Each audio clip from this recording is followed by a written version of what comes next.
স্বৈরাচারের পুনরাবৃত্তি ঠেকাতে গণতন্ত্রে ফেরা জরুরি এমন মন্তব্য করেছেন বিএনপি নেতারা। জাতীয় প্রেস ক্লাবে এক আলোচনায় তারা অভিযোগ করেন, নির্বাচন ঠেকাতে বিভিন্ন ইস্যু ইচ্ছাকৃতভাবে সামনে আনা হচ্ছে।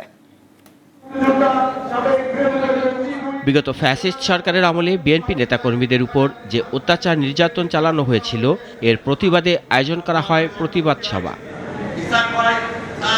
নির্বাচন নিয়ে অনেকেই অনেক কথা বলছেন মন্তব্য করে বিএনপি নেতারা বলেন, ভোট হলেই বোঝা যাবে কে কতটা আসন পায়, কে দেশ ছেড়ে পালায়। নির্বাচন হলে কারা 2টা না 3টা সিট পাবে, অথবা জামানত বাজেয়াপ্ত হয়ে দেশ ছাড়া হবে, এটা নির্বাচন ছাড়া তো বোঝা যাবে না। কিন্তু কায়দা কৌশল করে সংস্কারের নামে, বিচারের নামে আরো কি সব ফেতনা বিষয় সামনে এনে নির্বাচনটা কিভাবে ঠেকানো যায় সেই বিবেচনায় সামনে এনেছে।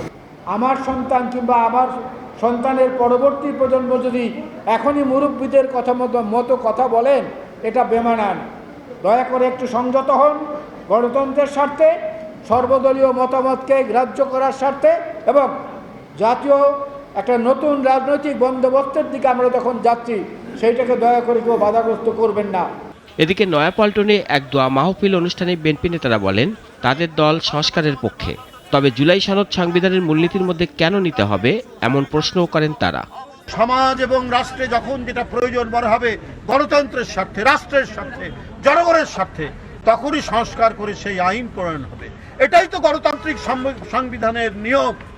কিন্তু ওটাকে মূলনীতির মধ্যে নিতে হবে, আগে সংস্কার ইত্যাদি ইত্যাদি কথা বলে এটা তো বিভ্রান্তি দিচ্ছে। দেশের অর্থনৈতিক অবস্থা দেখে দুর্ভিক্ষের আলামত দেখা যাচ্ছে উল্লেখ করে বিএনপি নেতারা বলেন, এমন অবস্থা সৃষ্টি হলে জনগণ কাউকে ছাড়বে না বলে হুঁশিয়ারি দেন বিএনপি নেতারা।